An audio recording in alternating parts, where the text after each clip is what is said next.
o meu vídeo, o meu vídeo aqui. Estou vendo só a apresentação. É.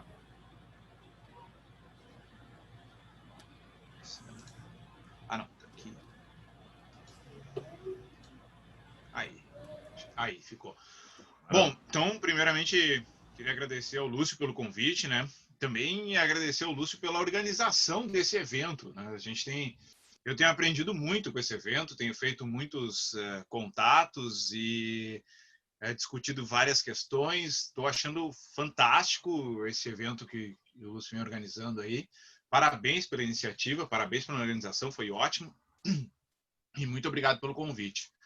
Então, atualmente eu estou como professor aqui na URGS, desde finalzinho de 2015. Eu estou aqui em Porto Alegre. Então, cara, quando eu comecei a falar desse evento, até agora o Lúcio sobre esse agente, o Lúcio falou lá em 2012, no Congresso, acho que foi uma das primeiras vezes que a gente apresentou ele de uma forma maior, né? E a gente sempre houve essa questão de que muitas pessoas não conheciam. Então, por isso eu trouxe o tema do histórico, porque algumas pessoas já viram algumas apresentações minhas, então conhecem esse histórico, sabem o porquê desse mistério aí, mas muitas pessoas não conhecem ou até não conheciam a gente, e a gente vai explicar por que não conheciam e por que não conheciam um agente que parasita cães domésticos, né? Então, é uma das espécies aí na veterinária que eu acho que se mais faz trabalho. Só fazendo um parênteses, tá, pessoal? Às vezes vocês não vão me ver olhando para cima, é porque o meu computador está ligado numa tela maior e ela tá para cima, né? Então eu estou olhando para cima. Não, tranquilo. Tá? Bom, pessoal, então entra, como eu disse, eu vou falar um pouquinho do histórico do agente e algumas questões epidemiológicas, mas quando eu entrar na questão taxonomia, como eu disse para o Lúcio, eu não pretendo trazer respostas, eu pretendo trazer dúvidas, colocar pulgas nas orelhas de vocês e vocês tirarem as conclusões de vocês sobre a taxonomia. Porque realmente a taxonomia de Rangel é polêmica, né? Como a gente veio conversamos com a Lúcia, com o Marcos André, são questões bem polêmicas que envolvem essa taxonomia. Basicamente, o que a gente tem de concreto, né? É complexo, por isso está no seminário, é um piroplasma, isso a gente tem de concreto, certo? Qual que é o gênero? Atualmente, a gente coloca ela no gênero Rangelia, espécie Rangelia vitale. Mas, tanto a família quanto a posição de gênero dela tem discussões, a gente pode discutir, e aí eu vou lançar algumas questões no ar para que a gente possa discutir isso aí ao final. Bom, esse agente ficou conhecido como Nambiuvu, que é uma palavra de origem tupi-guarani, que significa orelha que sangra. E esse é um sinal clínico que acontece em alguns dos cães infectados, principalmente os que adquirem infecção natural. Nesses, esse sinal clínico é mais comum. A gente vai conversar também sobre o porquê desse sinal clínico. Apesar de que o foco da palestra será em histórico e taxonomia. Não vou entrar muito na parte clínica. Vai ser uma apresentação mais voltada à parasitologia do que uma apresentação mais voltada à parte clínica, que é até muitas vezes eu falo mais sobre Rangelia para clínicos do que para o pessoal da parasita. Bom, ela também ficou conhecida como febre amarela dos cães porque causa uma icterícia bem intensa e muitos cães desenvolvem icterícia, assim como ela também ficou conhecida como peste do sangue, também era um dos nomes populares dessa enfermidade.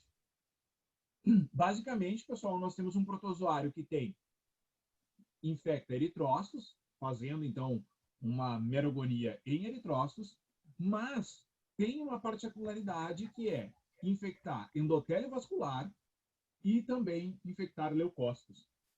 E isso é um diferencial da Rangelia.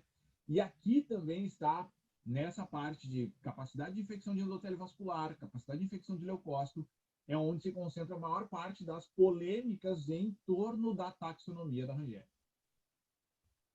Bom, a Rangelia não é algo novo. Olhem esse trabalho de 1908. Então, a Rangelia não é novo. Por que a Rangelia é desconhecida? E vocês vão entender por que a Rangelia é desconhecida, porque ela passou por um período de descrença científica e por isso ela sumiu da literatura. Quando eu comecei a falar sobre Rangélia, agora não é mais o caso, né? Aí de 2012 para cá já temos um bom tempo. Mas quando eu comecei a falar sobre Rangélia, Acho mesmo.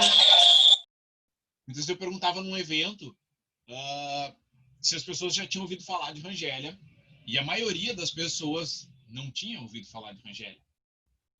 Não conheciam, nunca ouviram falar de Rangélia.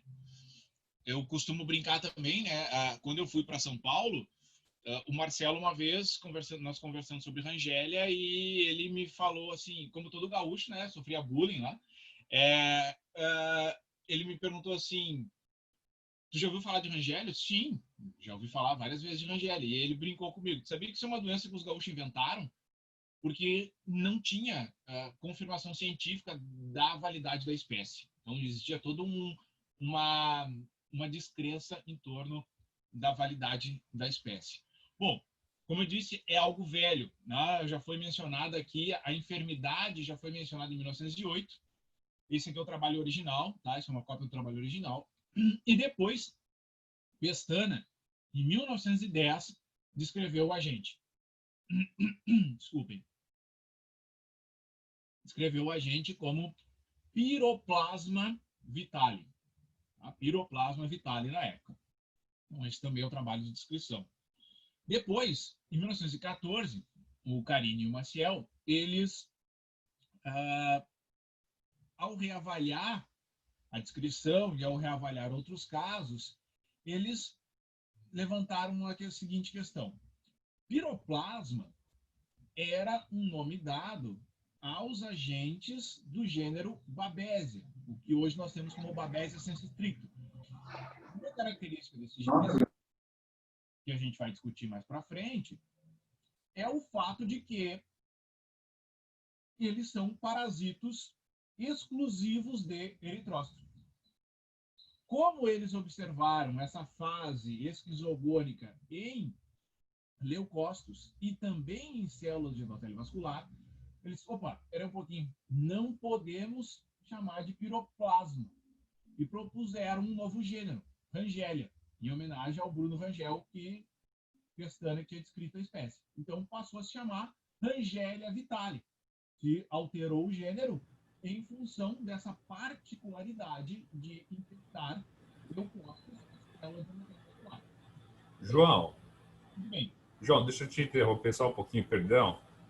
Eu tenho impressão, para mim, eu estava perguntando para Amanda, parece que o áudio ele tá ficando um pouco baixo, ele vai ficando assim, longe, assim, às vezes. Eu estava percebendo isso. Não sei se é o... Vocês escrevam aí também, se tiver para vocês, mas eu tive a impressão que ele fica longe, assim, às vezes. E foi na hora que mais... agora melhorou. Aqui, ó. Agora ficou espetacular. Deixa eu botar o microfone um pouquinho até mais pedir para perto você de falar mim de novo. Maravilha, maravilha. Só pedir de novo essa caracterização que você fez. Por favor. Bora. Show de bola. Bom, como ela foi descrita inicialmente como piroplasma vitale, né? E piroplasma era o nome dado na época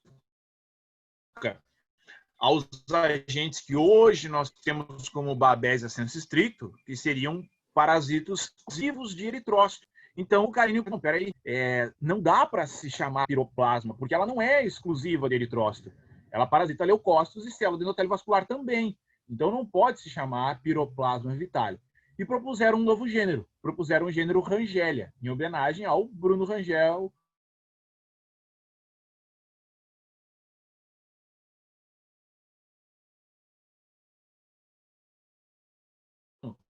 Ele levantou a hipótese de que tanto o Pestana quanto o Carini estavam equivocados. E aquele protozoário não era uma espécie válida. Que, na verdade, o que eles estavam trabalhando eram com cães infectados com Babesia vogeli, na época mencionada como Babesia canis, mas como Babesia vogeli, co-infectado com toxoplasma. Que aquela fase tecidual lá no endotélio não era um piroplasma, era toxoplasma. E que aquela fase que estava lá no eritrócito era a infecção por Babesia vogeli. que, na verdade, o cão só estava coparasitado.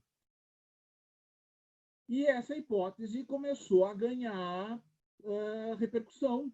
O Enion era muito conhecido, muito respeitado na época, até que em 1938 o Moreira inoculou 91 cães e ele praticamente achou em poucos cães a forma tecidual, quase não achou, e então ele terminou o trabalho dele concluindo que a hipótese do Enion provavelmente estava certa.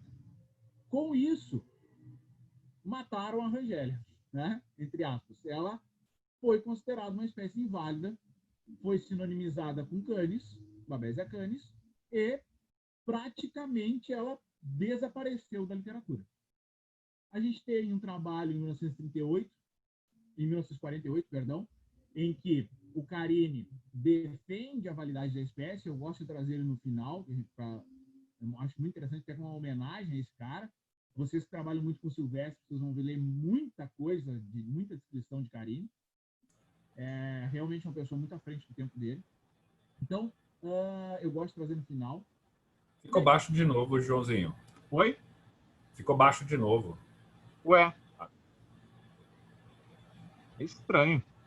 Ah, agora tá alto de novo.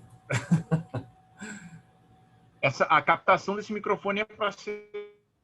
Era para ser melhor, né?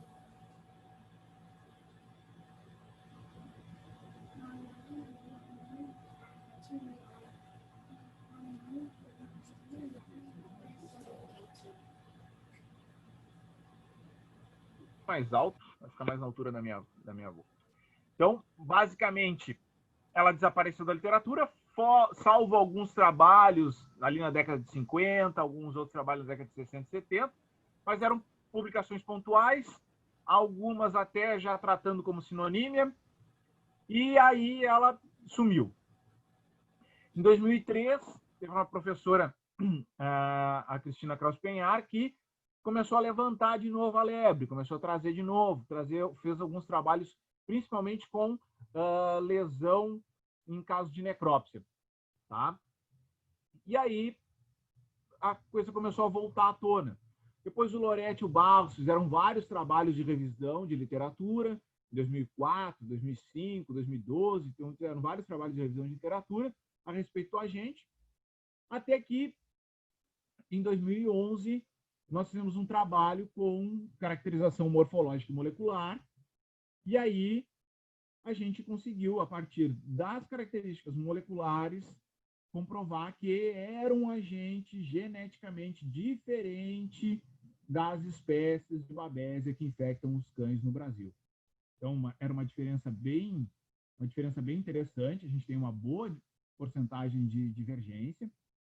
A gente trabalhou com 2 genes diferentes e nós utilizamos a morfologia comparativa com os primeiros estudos lá do Carini e do Pestana. Então, mostrando que tinha aquela sequência genética pertencia a agentes que tinham a mesma característica morfológica dos trabalhos do início do século XX. Bom, então, algo bem diferente aqui, geneticamente algo bem diferente. Mas ainda não entramos na questão polêmica, vamos deixar a polêmica mais para o final. Então, o que aconteceu, basicamente, para a gente resumir a história, é que da descrição dos primeiros casos, nós passamos por um período de descrença e até depois a gente tem uma confirmação molecular que aí então, teve uma maior aceitação pela comunidade científica. Isso aí, pessoal, entre a descrição, né, e lá a descrição molecular se passaram 97 anos. Então, um grande período aí em que a Rangélia passou a ser tratada como uma espécie inválida. Mesmo os trabalhos feitos pela Cristina Castanhara, pelo Loretti, foram trabalhos super importantes, porque não querem ser uma normalmente, mas... Eita, João, piorou bastante agora, só um pouquinho. Deu uma... Agora quase sumiu. Será que é a internet? Cara, chega bem perto do microfone. Eu não sei, porque não tá só para mim. Eu tô achando que é a internet. Ah, pode ser porque daí começa bem e vai sumindo, né? Porque o microfone... Pode ser a internet. Talvez colocar o fone de ouvido com o microfone? Não sei. Não sei. Eu tô achando que começa bem e daí ele vai sumindo, né? Tem pressão. Peraí, deixa eu tentar uma coisa aqui. Deixa eu mudar o sistema de conexão do microfone. Vou dar um... Tranquilo. Vamos ver o que a gente consegue ajustar. De repente... Deixa eu só dar um stopzinho no vídeo aqui.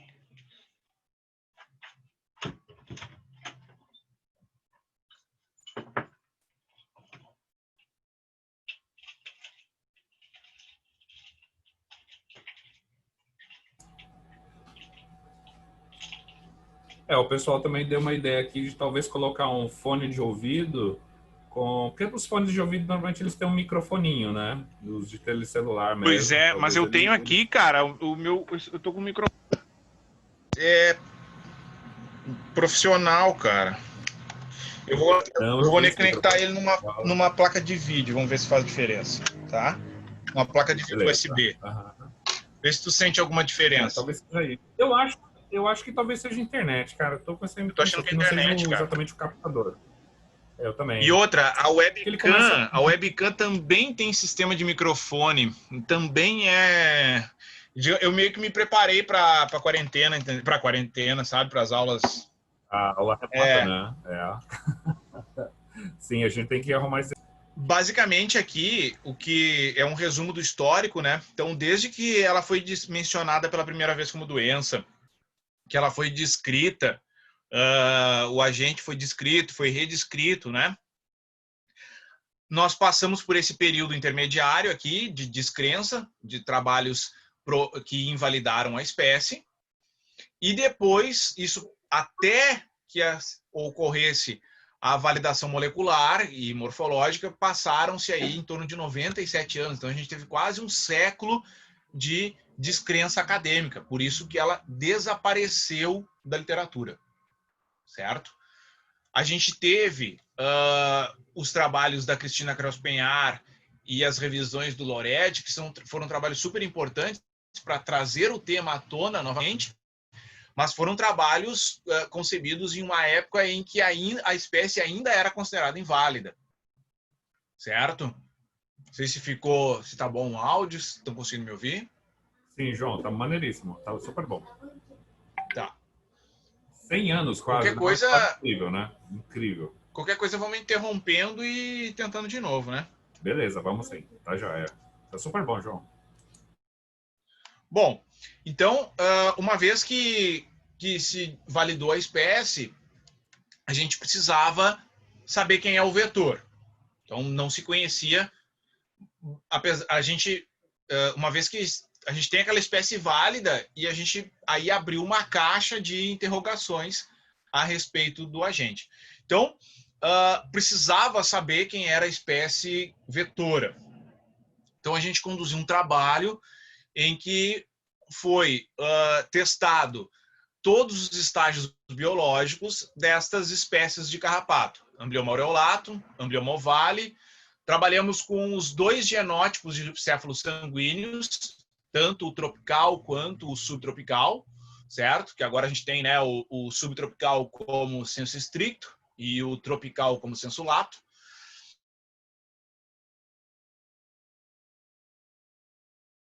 Tigrino. Então, todos os estágios biológicos de ovo a adulto foram avaliados quanto à presença da Rangélia e também estudos de transmissão. Ao final do estudo, somente o Amblioma aureolatum teve competência vetorial. Certo? Então, para falar um pouquinho sobre o Amblioma aureolatum, quem é esse carrapato? Então, o Amblioma aureolatum, ele é um carrapato que tem uma estreita relação com os biomas Mata Atlântica e Pampa. Então, o pessoal aí, Lúcio, a menos que a gente leve uns aureolatos e solte por aí, vai ser difícil achar Rangélia por aí, tá? Então, infelizmente, não temos Rangélia nessa região aí. Então, o Amblioma aureolatum é um carrapato que tem muita ligação com Mata Atlântica, principalmente Mata Atlântica de altitude na região sudeste. Ele gosta de ambientes um pouco mais frios. E aqui no Rio Grande do Sul ele tem tanto na Mata Atlântica quanto no Pampa. Esse carrapato, os seus imaturos estão associados a aves e roedores, principalmente aí os tordos e os cavídeos, né, os preás. E a fase adulta parasita comumente os canídeos silvestres. Entretanto, quando o nosso canídeo doméstico entra aí, ele substitui muito bem os canídeos. Papai, tu não sabe. Só um pouquinho, eu tive uma interrupção aqui.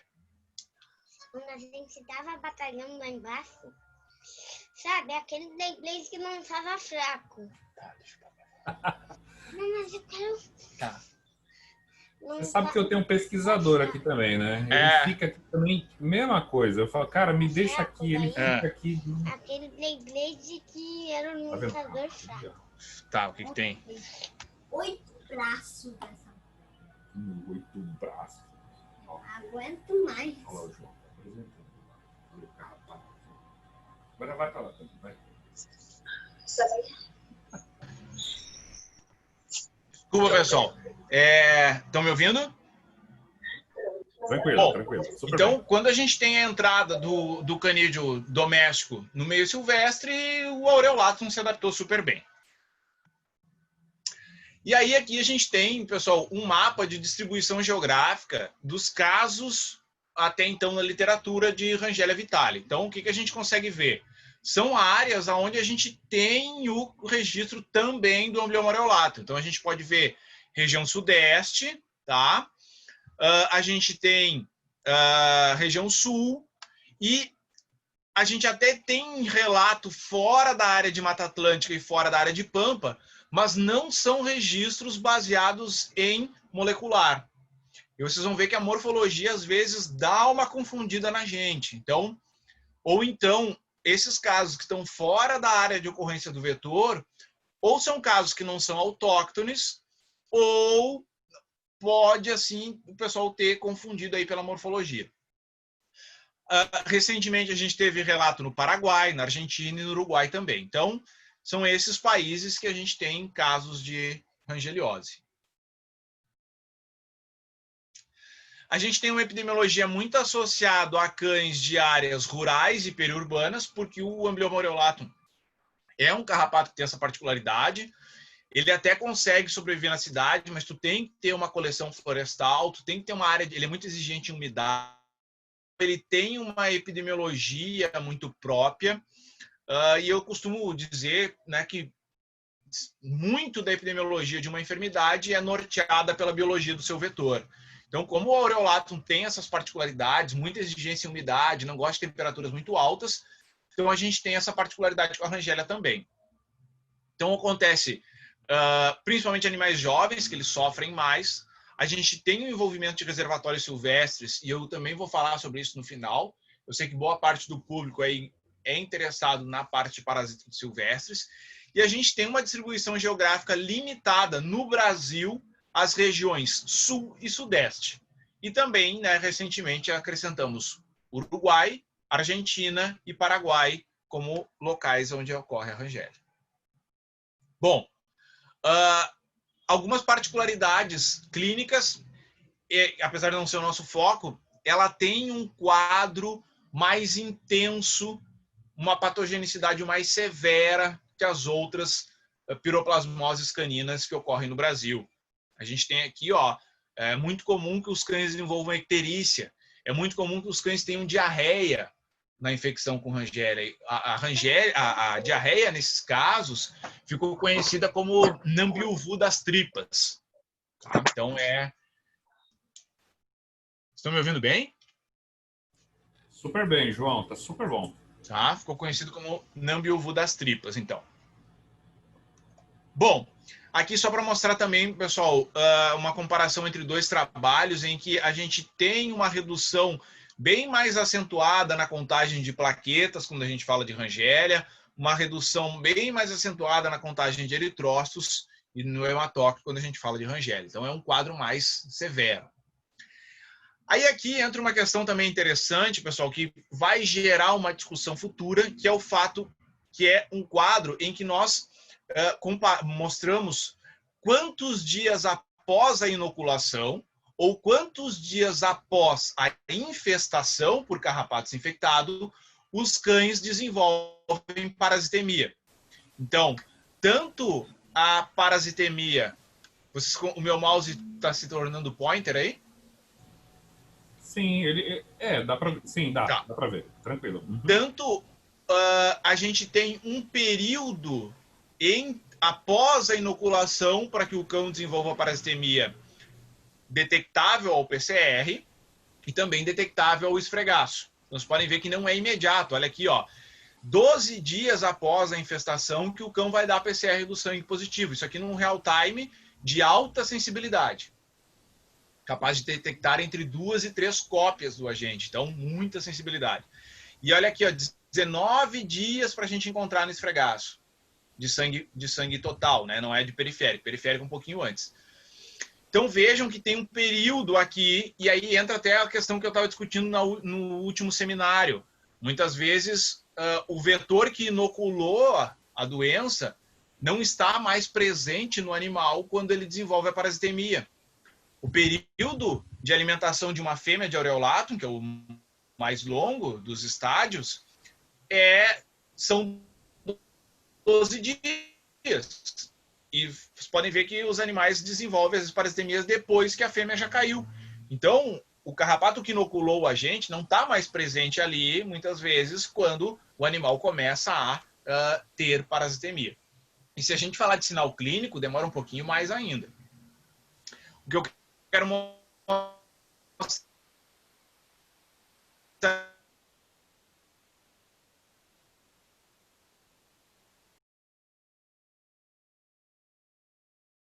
se o animal vir a desenvolver anemia. Vejam que eu tenho uma redução drástica. Isso aqui inoculação, então não é igual à transmissão via carrapato. Eu tenho uma redução drástica na contagem de plaquetas, para depois eu ter uma redução na contagem de hematócritos. Vocês vão entender por que isso acontece. E isso também faz parte da polêmica em torno da Rangella.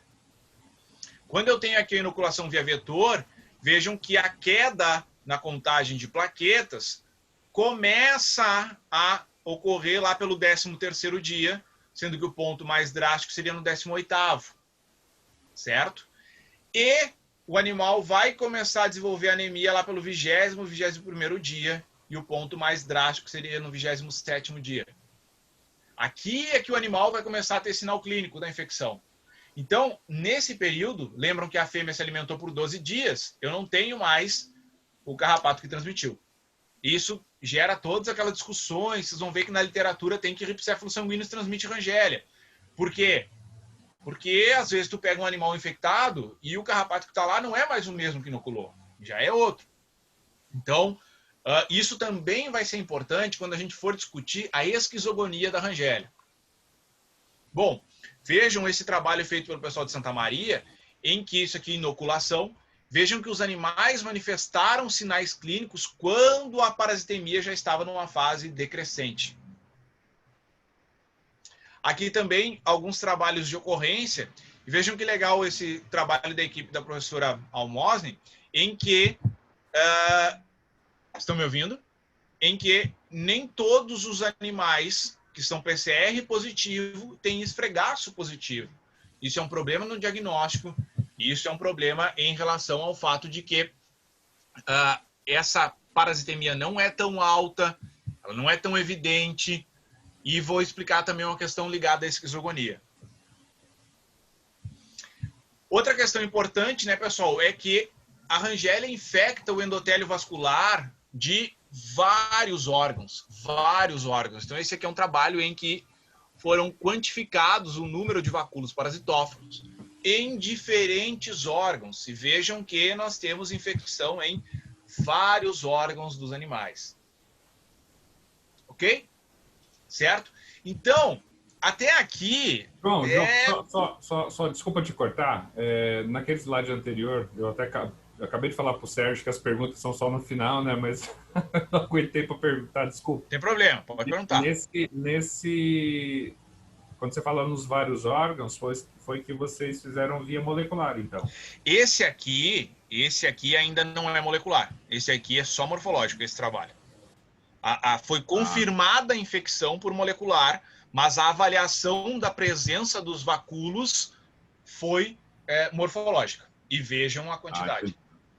Obrigado. Pô, tá em todo lugar. Tá? Né? Obrigado. É que o protozoário tem a capacidade de infectar o endotélio vascular. E aí eu costumo perguntar, principalmente para os meus alunos, aonde tem endotélio vascular? Ou será que eu deveria perguntar aonde não tem endotélio vascular? Tudo que é lugar tem endotélio vascular. Então, em tudo que é lugar tem. Vocês podem ver que tem, o pessoal encontrou nos olhos. Eu já vi casos em que o pessoal fez uma retirada de um tumor, de um cão, e nos vasos que irrigavam o tumor tinha infecção por Rangéria. Então, aonde tem endotélio vascular, tem infecção por Rangéria. E aí agora, aquilo que a gente estava conversando um pouquinho antes de começar a apresentação, que é o trabalho da Cíntia, minha orientada de doutorado, agora nós estamos fazendo um trabalho com o real time, com quantificação dessa carga nos órgãos. Justamente eu vou falar um pouquinho desse trabalho mais no final, ou de repente depois a Cíntia poderia falar sobre isso, para explicar essa questão de diferença de comportamento nas diferentes espécies que ela infecta, né? No canídeo silvestre e no canídeo doméstico. Mas aí a gente aborda mais quando estiver falando de reservatório. Legal. Então, basicamente, a gente tem infecção em tudo que é órgão aqui. E aí, aqui, entra a questão de que a gente conversou no início. Imaginem que eu tenho esse protozoário fazendo uma esquizogonia em endotélio vascular de todos estes órgãos infectados. Em um belo momento, esse protozoário resolve romper o endotélio do vaso e cair na circulação. Quando ele rompe o endotélio do vaso e cai na circulação, são lesões em endotélio vascular generalizadas. Isso leva a um consumo drástico de plaquetas, por isso que o animal desenvolve as plaquetopenias e as trombocitopenias, né? Plaquetopenia ou trombocitopenia. Aqui no sul, o pessoal só gosta de falar em trombocitopenia. Lá em São Paulo, o pessoal gosta de falar em plaquetopenia.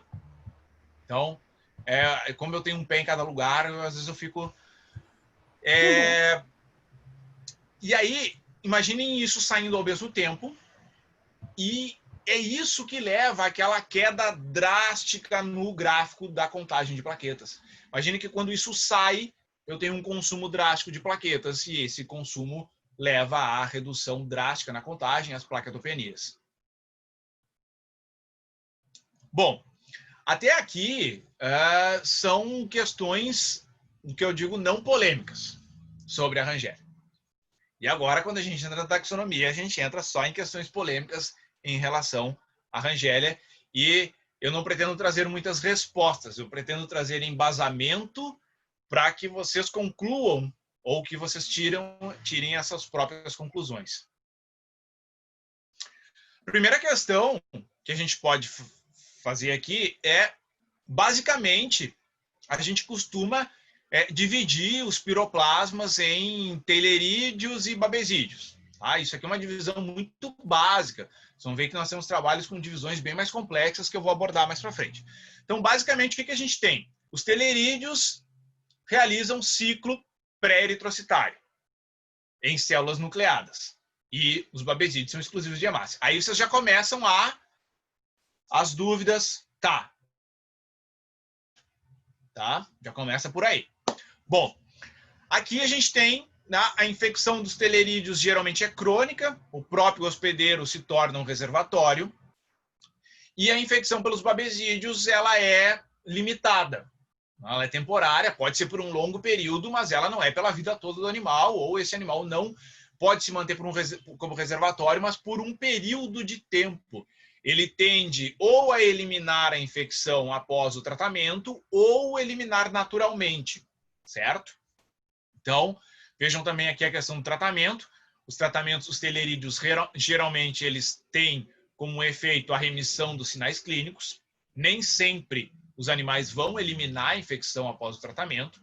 Já no caso do babesídeo, vai eliminar a infecção. Todos os teilerídeos são pequenos. Já no caso das babésias, nós temos tanto grandes babésias quanto pequenas babésias. E aí já entra mais uma pulguinha na orelha na questão da Rangélia. A Rangélia é um grande piroplasma, certo? Bom, aí nós temos aqui, no vetor, ausência de transmissão transovariana nos telerídeos e transmissão transovariana na babésia senso estricto. Eu já vou falar sobre isso. Nós temos transmissão transovariana no vetor. Então, já comecem a anotar as dúvidas aí da onde que a gente vai encaixar a Rangélia no final.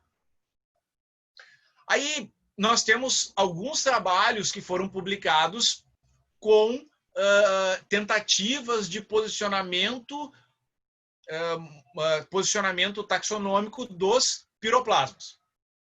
São vários trabalhos. O último é esse de 2019. E aí, olha só, pessoal. F, Rangélia, aqui é o que eu tenho de resultado, ó. Nada. Simplesmente os trabalhos não consideram a Rangélia para fazer as suas proposições de posicionamento taxonômico. Nós temos trabalhos de 2016, 2018, 2019, temos alguns trabalhos mais antigos e simplesmente trabalhos que foram feitos depois da confirmação molecular da Rangélia e simplesmente nós não temos a inclusão da Rangélia ou alguma menção de Rangélia nestes trabalhos. E aí, talvez no final vocês vão entender por que que não houve a inclusão da Rangélia nesses trabalhos, certo? Será que foi algo proposital? Será que o pessoal esqueceu? Será que o pessoal não conhecia a Rangélia quando fez esses trabalhos? Vocês vão ver, são pesquisadores muito renomados, muito conhecidos. São trabalhos excelentes, são trabalhos fantásticos de posicionamento dos piroplasmas. Para mim, a única crítica é que falta um piroplasma aí, certo? Bom, existia também uma questão de que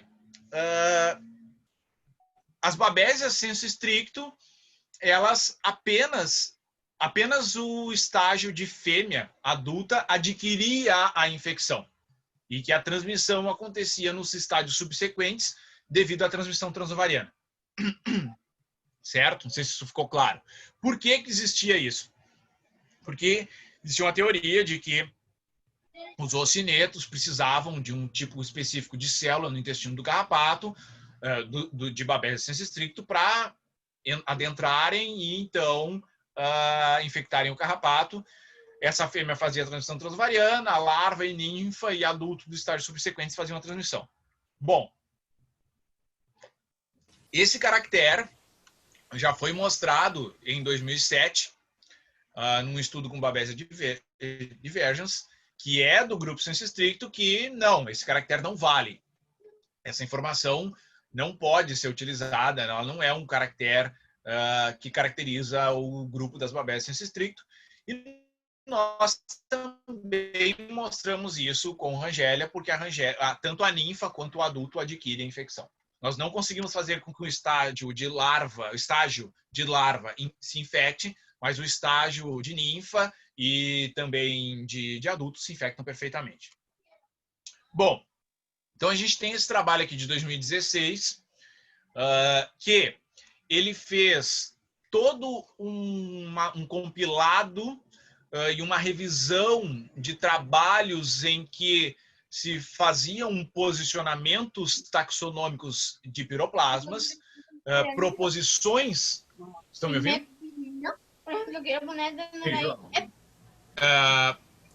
Várias proposições de divisão dos grupos dos piroplasmas, e esse trabalho reuniu vários trabalhos, fez uma revisão, e basicamente ele propôs uma divisão em 5 grupos.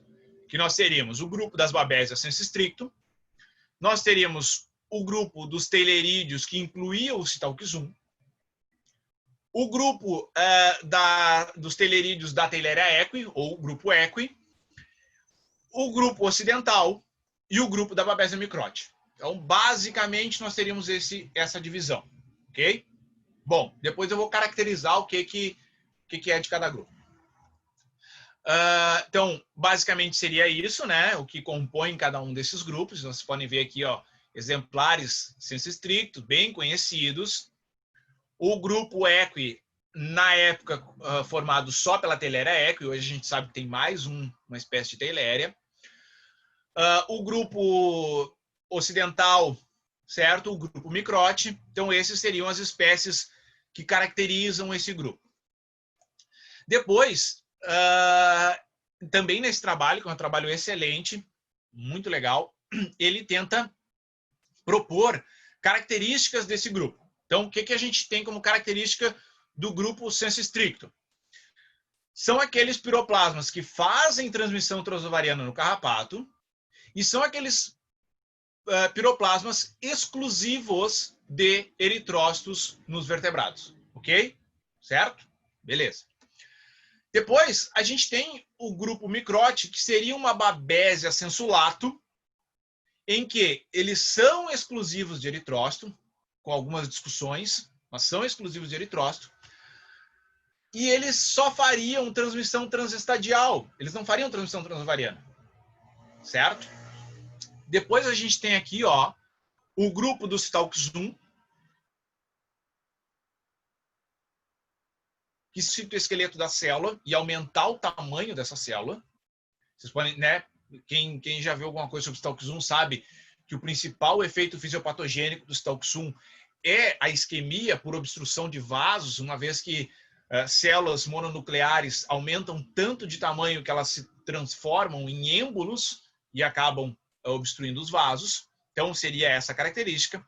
O grupo Equi, que seriam aqueles teilerídeos que fazem ciclo pré-eritrocitário, mas que não alteram o citoesqueleto da célula. Fazem uma esquizogonia em nucleados, mas não aumentam a célula de tamanho, pelo menos não significativamente. E aí a gente já falou aí do grupo Microte e o grupo ocidental também teria características semelhantes à Babesia senso estricto, seria uma Babesia sensulato, mas exclusivas de eritrócitos, sem transmissão transovariana. Até aí tudo bem, tá? Estamos caracterizando os grupos aí, os 5 grupos básicos. Tem um trabalho agora de 2019 em que ele propõe uma divisão um pouquinho mais complexa, ele divide um pouquinho mais. Então, o que a gente tem aqui? Ó? Vocês podem ver. Ó. Temos o grupo senso estricto. Nós temos aqui um grupo que seria sensulato, tá? Que seria o grupo aqui, o grupo Percy, que é de aves. O grupo ocidental, que seria de herbívoros e carnívoros. Tá? O grupo Microte, ele faz algumas subdivisões no grupo Microte. Então, esses aqui que nós temos esses pontos, desculpem, esses que nós temos os pontos vermelhos aqui, seria a Babesia sensulato, e essa aqui é a Babesia senso estricto. Depois, nós teríamos os teilerídeos, certo? E aí teríamos as Theileria senso estricto, o grupo Equi como uma Theileria sensulato.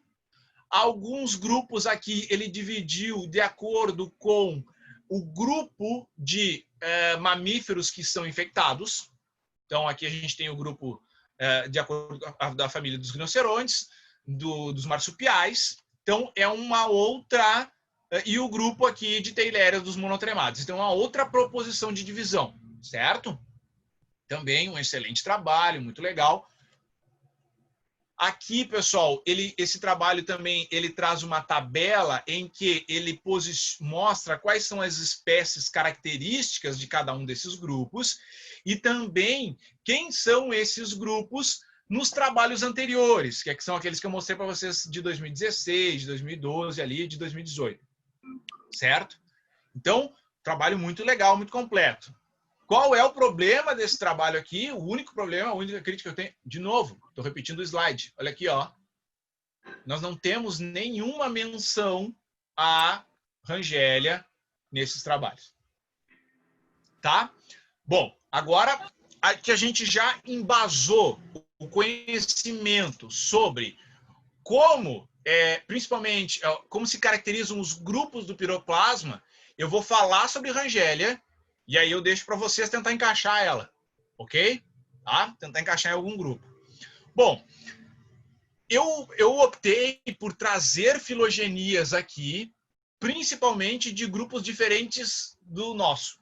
Para não dizer, o João está puxando o braço para o próprio assado, ou então, né, o João está querendo defender a sua própria posição. Então, eu procurei trazer trabalhos não feitos por nós, trabalhos distintos, certo? Muito do posicionamento, a gente tem trabalhos baseados em genes mitocondriais, trabalhos baseados no gene HSP70 e trabalhos baseados em citocromo B, os principais trabalhos que tentam posicionar os piroplasmas.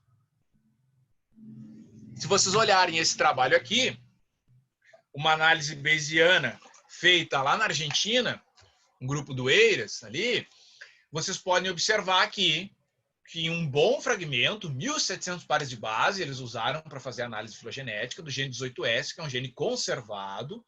E aí o que a gente tem aqui, ó, pessoal? Ó, a Rangélia está dentro de um macroclado pertencente ao grupo das babésias sensu estricto, que são aquelas exclusivas de eritrócito, que são aquelas que fazem transmissão transovariana, tá?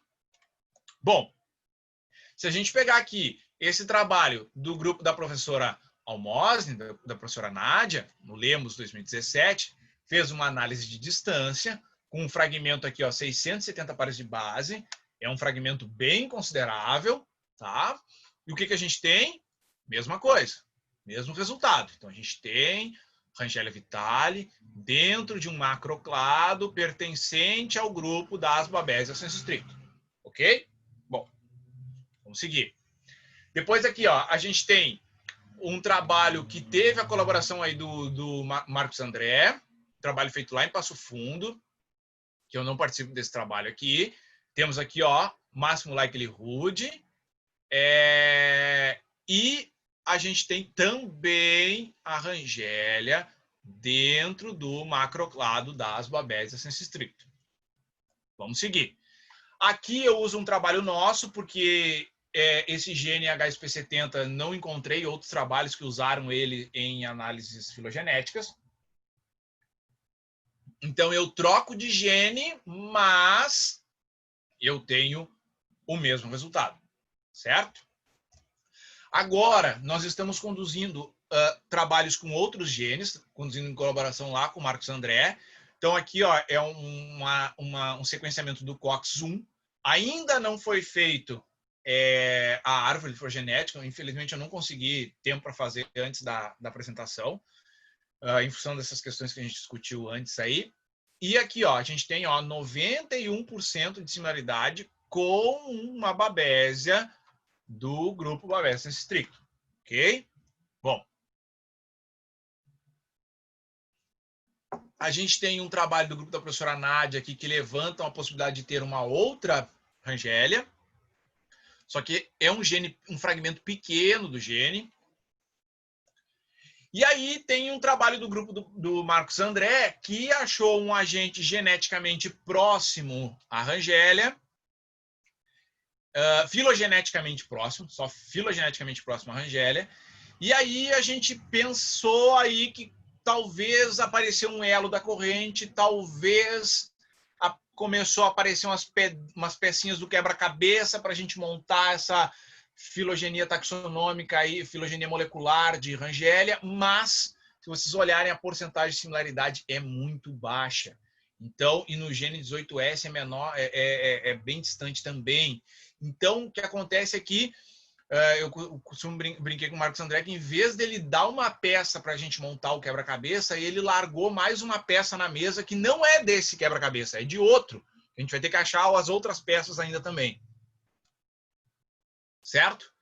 E aí, pessoal, tem um trabalho muito legal de 2018 que ele avalia os piroplasmas e ele faz é um trabalho com um pouco de revisão também, alguns posicionamentos baseados em características do ciclo.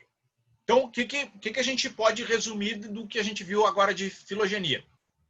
Bom, se a gente levar em consideração a filogenia da Rangélia, ela está dentro do grupo das babésias senso estricto, por diferentes autores.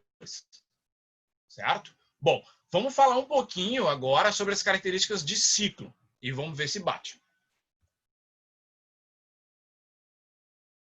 Bom, uma das características que esse trabalho levanta é que o grupo senso estricto teria a capacidade de se dividir ou de se reproduzir dentro dos hemócitos do carrapato.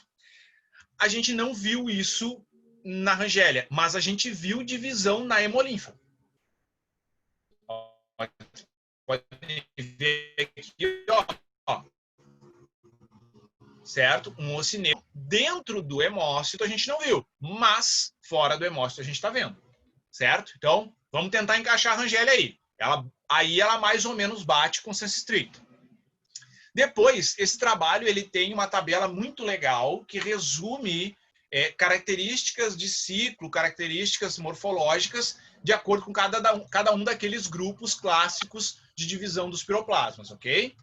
Bom, então a primeira característica aqui, pessoal, é a ausência de esquizonte em células nucleadas. Bom, o trabalho coloca aqui, ó, uma subscrição em que ele coloca que essa característica não foi bem determinada para o grupo senso estricto. Então aí surge a primeira pergunta. Será que este caractere é válido ou não? Será que o grupo senso estricto é realmente exclusivo de eritrócito ou não? Então, lancei a primeira pergunta. Certo?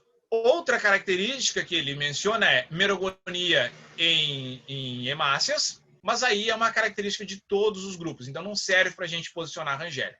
E o formato piriforme também é da maioria dos grupos, com algumas distinções, então não serve para a gente posicionar a Rangélia. A Rangélia faz a merogonia em eritrócito, isso aqui é a Rangélia se dividindo, e ela tem formato piriforme.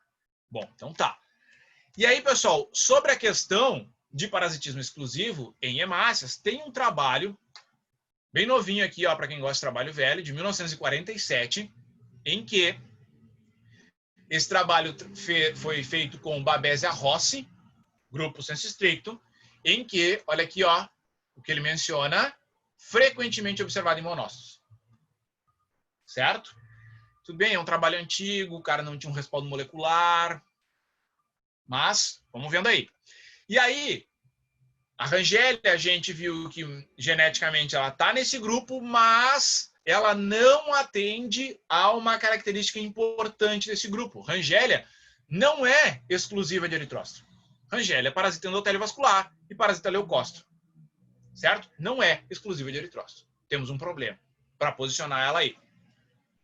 Inclusive, pessoal, a Rangélia faz um ciclo pré-eritrocitário no endotélio vascular.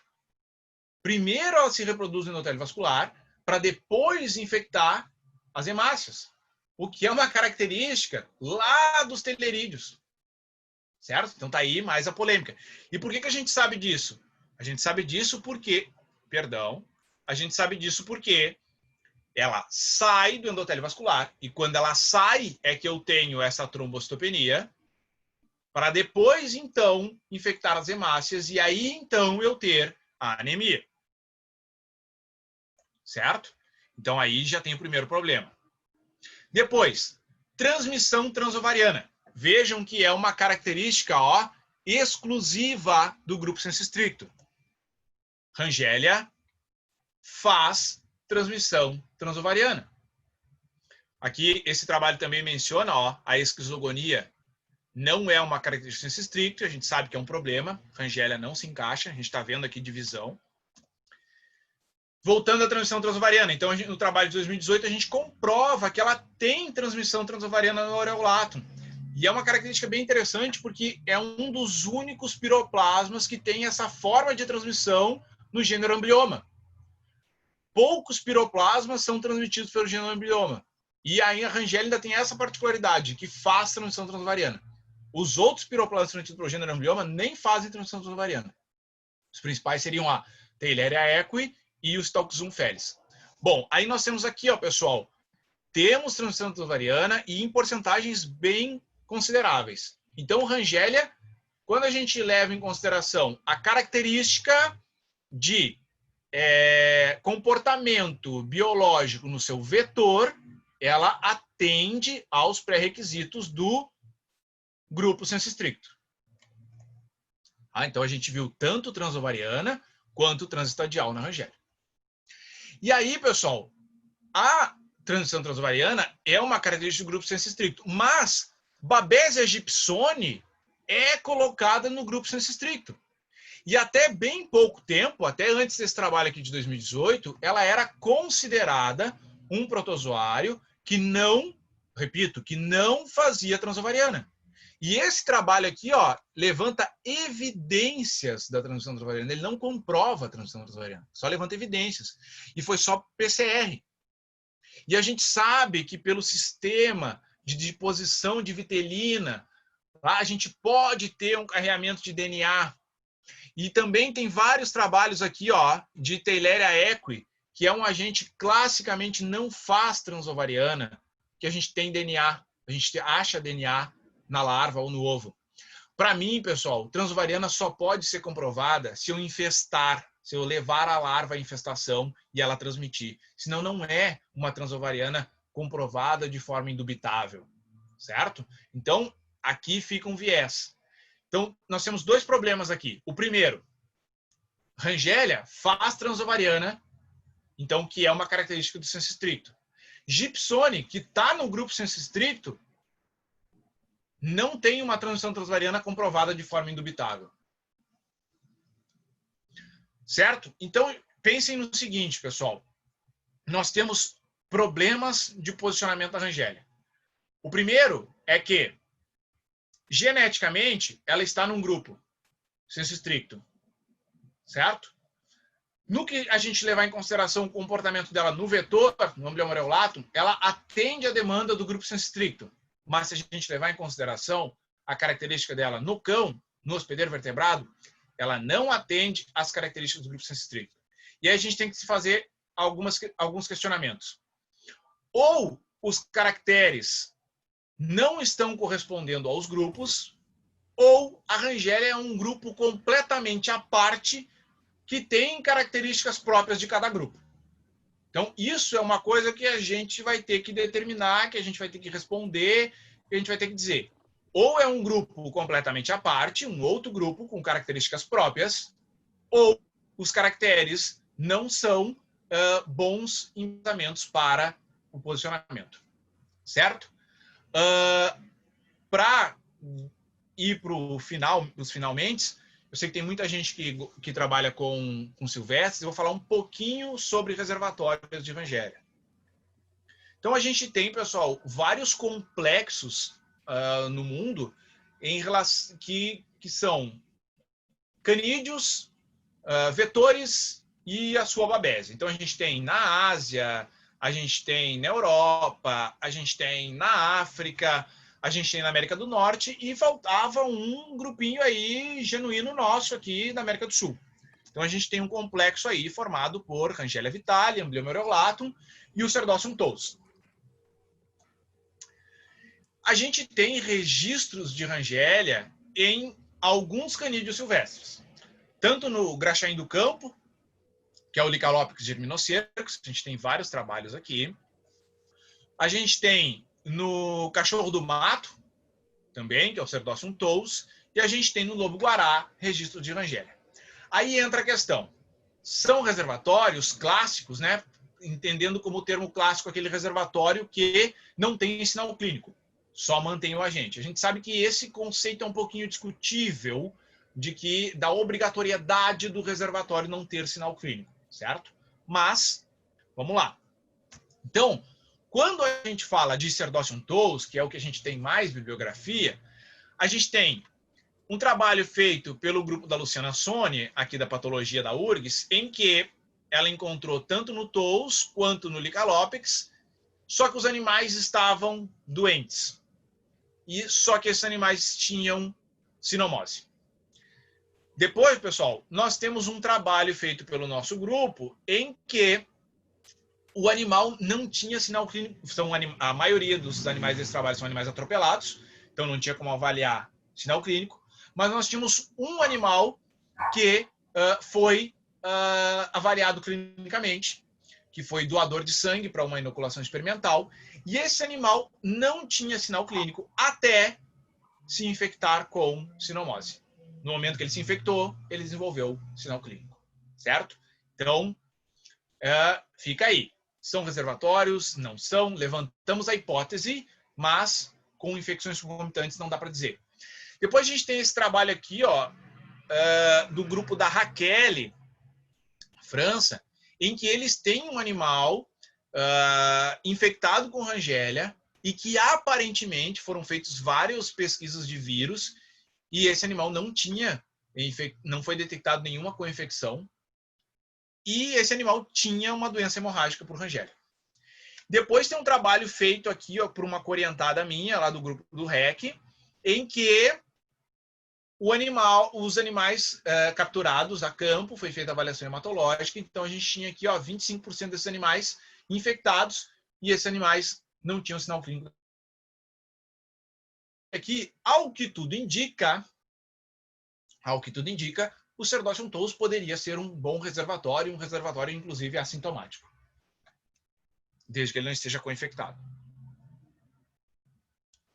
Bom, qual é a situação do lobo-guará e do graxaim do campo, do Licaloptes gymnocercus? Os trabalhos feitos com Licaloptes gymnocercus, eles estão co-infectados com outros agentes. Eles tiveram alteração. Então,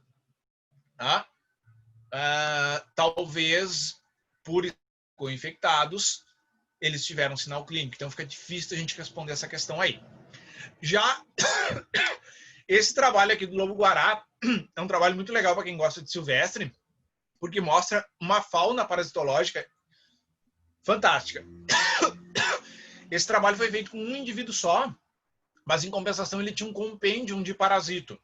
Ele tinha leishmania, ele tinha patozum, ele tinha uma série de eumintos, ele tinha um monte de enfermidades e ele tinha sinal clínico. Então, também não dá para avaliar aqui a questão de reservatório. O negócio silvestre mostra o quão esses animais podem estar infectados com inúmeros agentes. Certo? Então, fica a pergunta aqui sobre esses agentes aqui, sobre esses possíveis reservatórios. Depois, pessoal, uma questão bem interessante sobre Rangélia é que o vetor consegue manter a Rangélia no...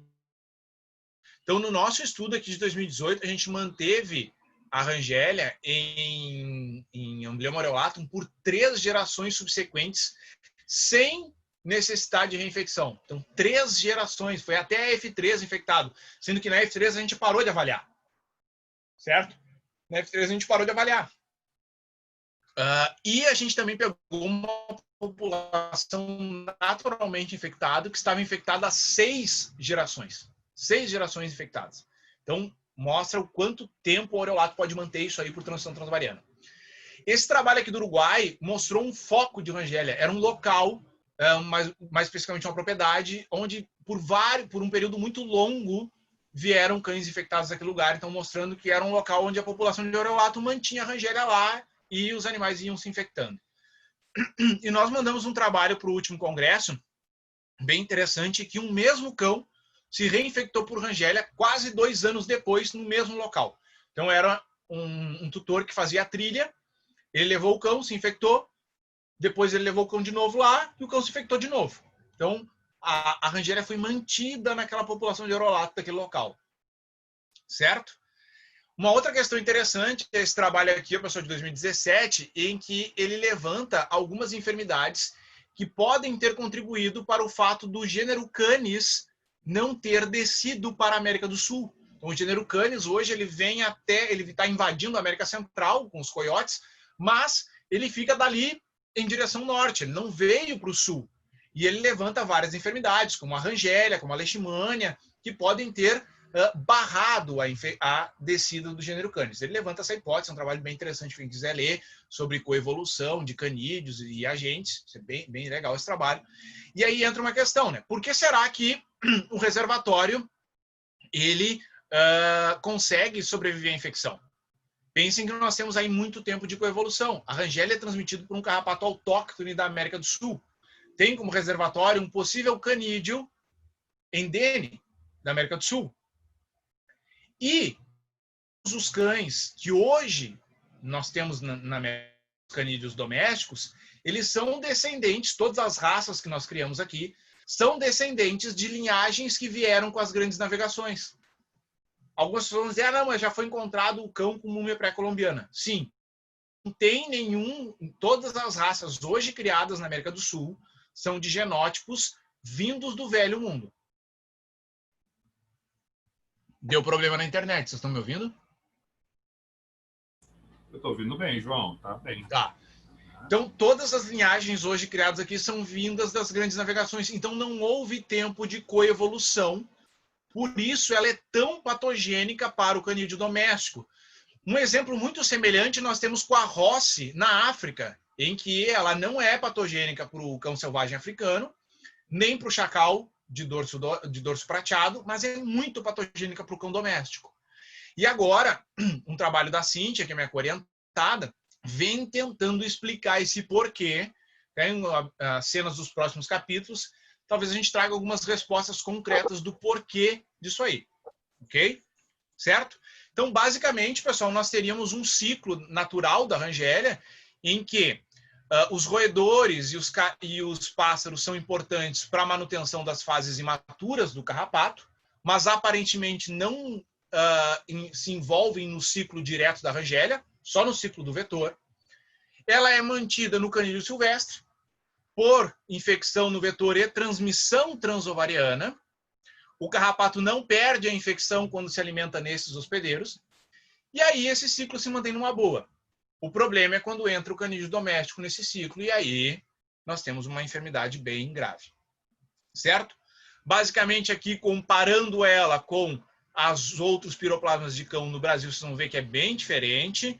Certo? Temos vetores diferentes, distribuição geográfica diferente, patogenicidade diferente, morfologia.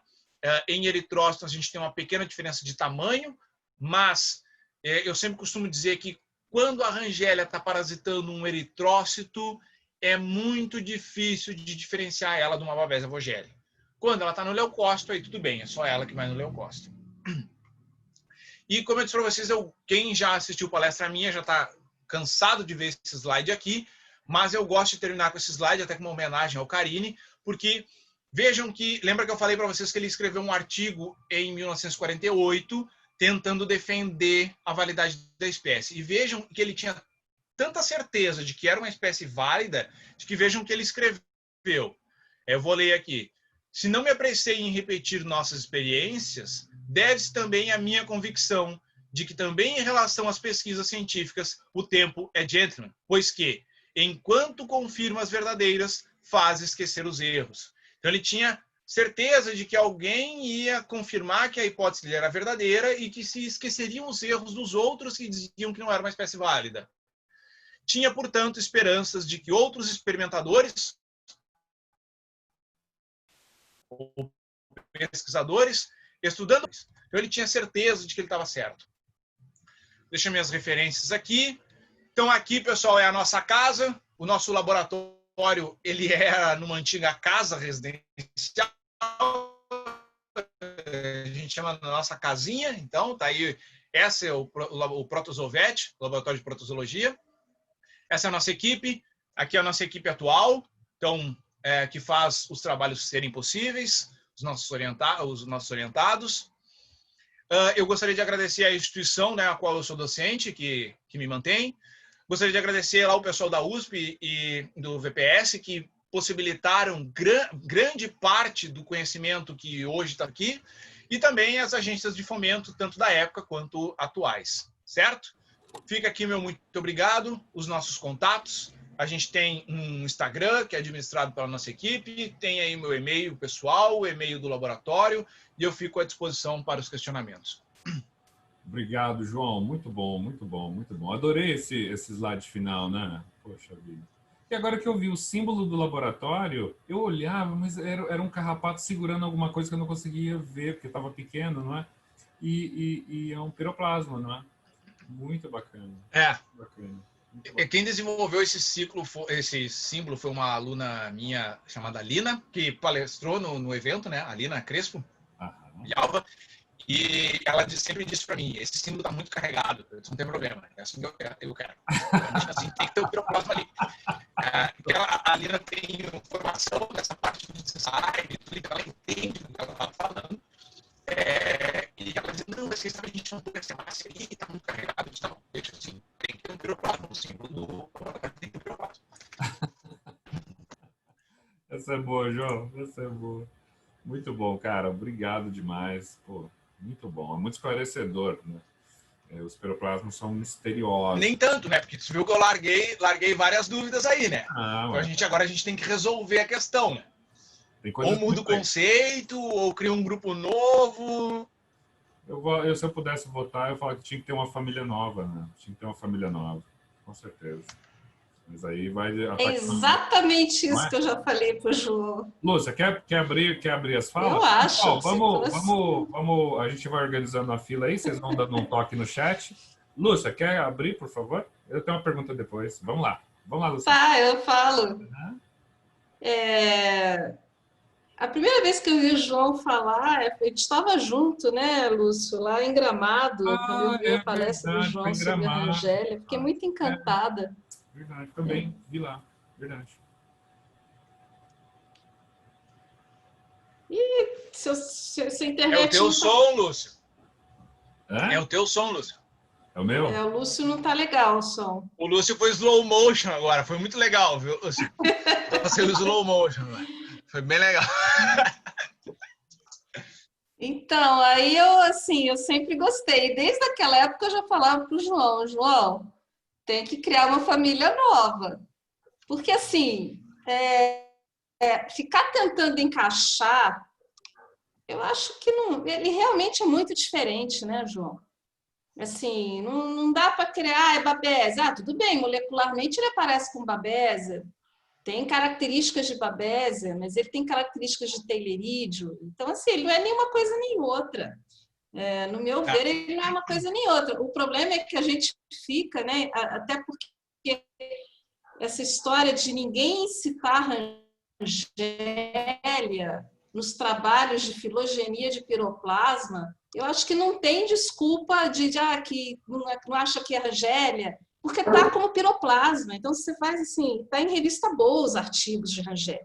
Então, assim, para mim, é porque esses trabalhos são feitos por brasileiros. Assim, eu acho que existe essa questão de não, né, é subdesenvolvido, aquele, né, paizinho lá. Porque tinha que entrar, sabe? Eu acho que tinha que entrar. E, para mim, assim, eu acho que é mais fácil você criar uma família, porque classificação, gente, é uma coisa que a gente inventa, né? Porque o bicho é o bicho, a espécie é aquela espécie, né? E a gente tenta organizar. Então, assim, eu acho que tem dados para dizer que é uma família nova, uma família diferente, ele não se encaixa. Agora, você tem algum estudo, João? Seria muito legal fazer algum trabalho. Eu sei que você fez trabalho com carrapato, mas com o acompanhamento dos estágios do ciclo no carrapato. Isso seria espetacular. Então, você vai chorar agora, porque acho que até vou pedir para o Lúcio não gravar isso aí. Corta aí, Lúcio, que eu vou falar. Pode cortar? Vou colocar um pau. Lúcia, o que eu fazia? Eu cortava a patinha, fazia hemolinfa e aí dissecava. Certo? Eu fazia isso. Então é do mesmo bicho. É do mesmo bicho. Então agora eu tenho uma aluna que vai largar um trabalho, a Lina, né? Vai largar um trabalho sobre a morfologia do ocineto, mas é só a morfologia do ocineto. Que é muito parecido com a da Babesia, né? Sim. Digamos de passagem, né? Então, eu acho que vale a pena você pegar um aluno seu bem corajoso, assim, para doutorado, porque é um trabalho que a gente sabe que não é fácil fazer esse tipo de trabalho, e tentar chegar, porque aí você tendo os dados do carrapato, transmissão, do cachorro, eu acho que você consegue dizer que, olha, vai criar uma família nova? eu acho que tinha que ser Rangelida, né? Eu não gosto de ver Babesia vitale, eu realmente não gosto, porque... com esse embasamento, eu acho que só está faltando isso, acompanhar o ciclo no carrapato. Então, eu tenho uma dívida muito grande com a Rosângela, né? Que eu sempre conversei com ela que eu iria lá para a gente fazer alguns estudos lá. E aconteceu que eu tive que defender rápido o meu doutorado por causa do concurso aqui. Aí eu tive que me mudar para cá e tudo mais. E na época invadiram a minha casa lá em São Paulo, então eu não pude ficar lá.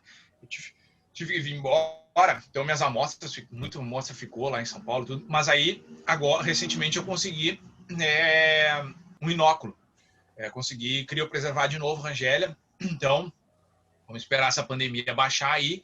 Aqui em Porto Alegre, infelizmente, a gente não tem condições de fazer um estudo como esse, né? Eu gostaria muito de fazer. E aí, agora, quem sabe, eu consigo fazer cumprir a minha dívida com a Rosângela, que são alguns trabalhos com ela, e já poderia aproveitar para fazer essa parte aí também que ficou. Ia ser show. Ia ser muito, muito bacana, né? Porque eu ainda acredito que bem embasado você mostra que não é uma coisa nem outra. Eu acho que como tu falou, né? Por exemplo, poderiam alguns dizerem, alguns pesquisadores dizerem, mas os fragmentos que o grupo lá do João depositou são pequenos. Apesar de a gente ter sequenciamentos grandes, nós não depositamos sequenciamentos grandes ainda. Mas o pessoal da Argentina depositou 1.700 pares de base. Então, você não tem desculpa para não usar. Você não quer usar as nossas sequências, usa a sequência da Argentina. Tem 1.700 pares de base, dá muito bem para usar. Conseguiu comparar com quem? Porque é difícil sequências tão grandes, né? Ele comparou muito bem ali, caiu tudo no mesmo grupo. Certo? Então, não, eu sempre achei. Para mim, assim, sempre para classificar, e classificação é uma coisa que a gente inventou, que o bicho ele não quer saber se ele é Theileria, se ele é Babesia, se ele é o quê. É o homem que inventou a classificação. Então, eu acho que realmente, ele é diferente de tudo. E a gente tem bicho que é diferente de tudo. Sim, tem outras, não em piroplasma, mas em outras classificações, que só tem uma espécie, é uma família, é uma espécie única. A gente tem isso na protozoologia. Então, por que não poderia ter dentro dos piroplasmas, né? A gente tem que pensar que ela coevoluiu com um vetor único, completamente diferente. Coevoluiu com um hospedeiro diferente, certo?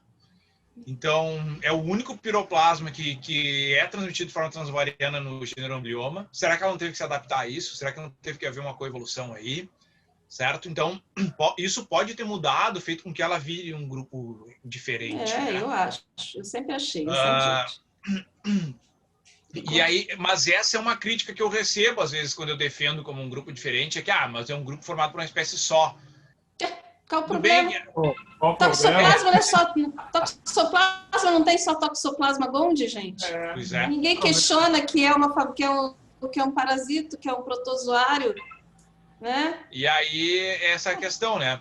Aí eu achei que agora, com aquele trabalho do Marcos André, o Marcos André trouxe uma pecinha do quebra-cabeça, agora a gente vai ter mais um.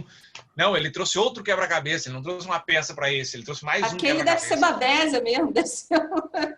Tem nada a ver com a Rangélia, não, deve ser uma Babesia mesmo. Eu adoro o trabalho, eu espero que vocês consigam fazer realmente um trabalho assim.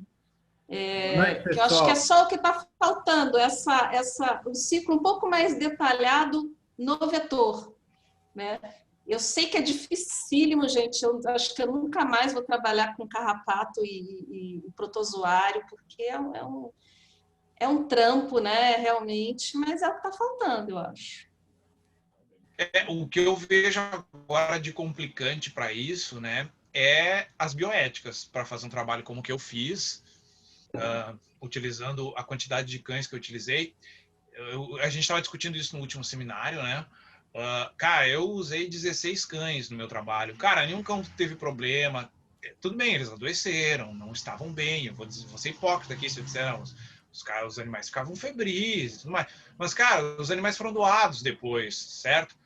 Entretanto, eu acho muito pouco provável que nós, atualmente, obtivéssemos uma autorização para conduzir um trabalho semelhante. Acho muito pouco provável. Mas talvez não com tantos cães, mas acho que consegue, sim.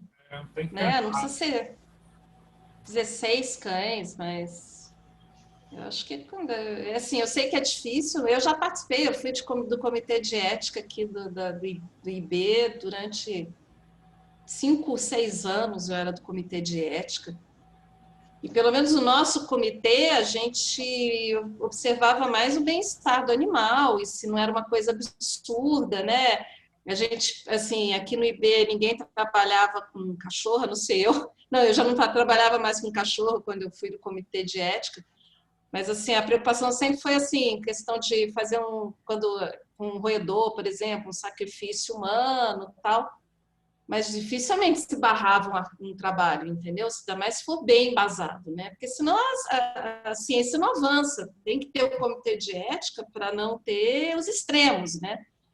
Antigamente o pessoal matava roedor jogando no éter, né? Ou de qualquer jeito. O trabalho do Moreira lá com 91 cães, né? Não, assim, eu acho que dá, mas assim, de repente não precisa 16 cães.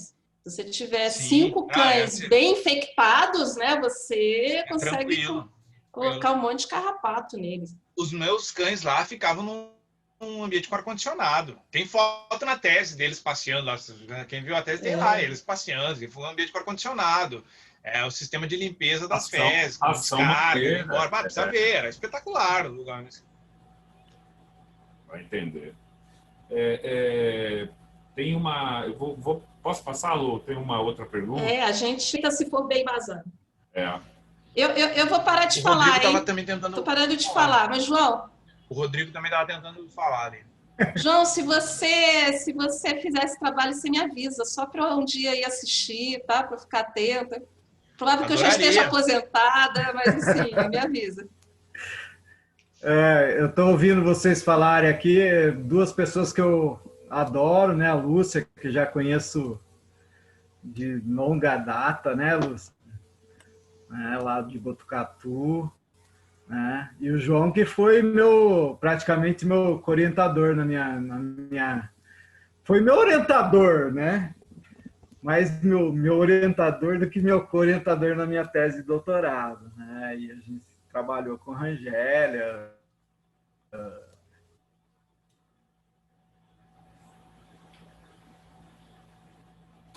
Será que não tem um corajoso aí para fazer algo?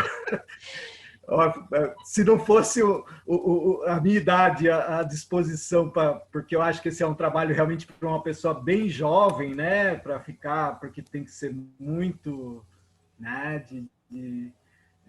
Mas eu estava ouvindo a Lúcia falar e essa discussão realmente eu concordo. Meu Deus, a Rangélia, ela tem tantas características próprias, né? E que acabam tirando ela desse âmbito de ser uma simples babésia, né? Ele é um protozoário que tem todo um caminho para realmente ser de uma família diferenciada, né?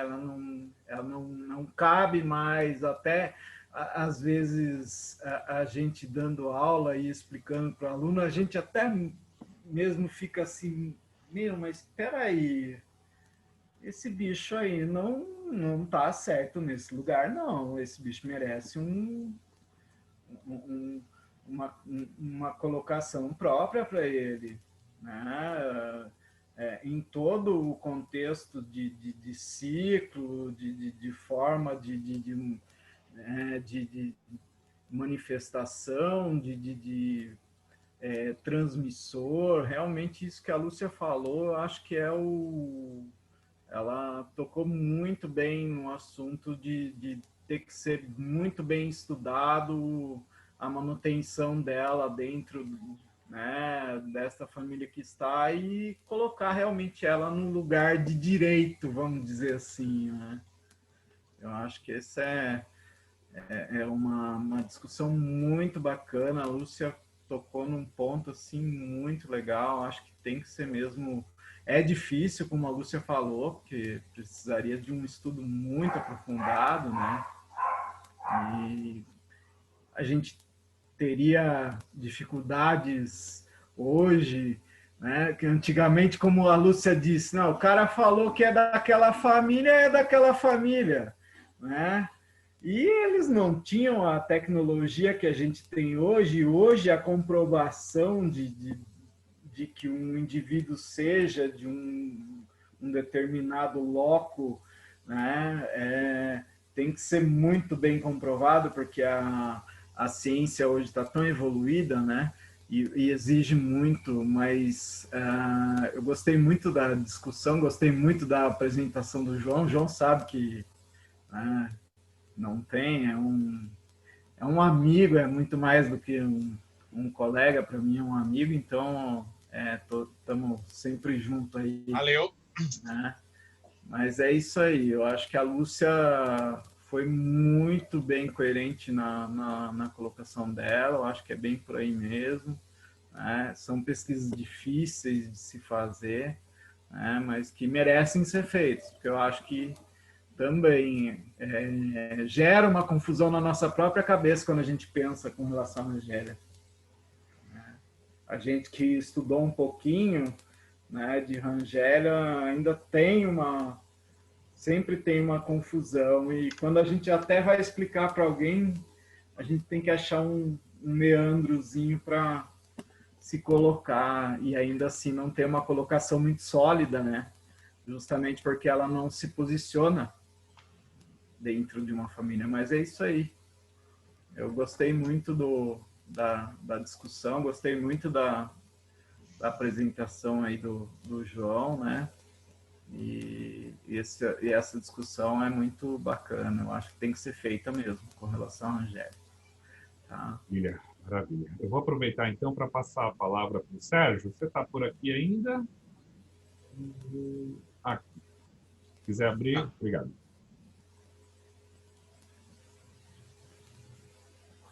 Sérgio?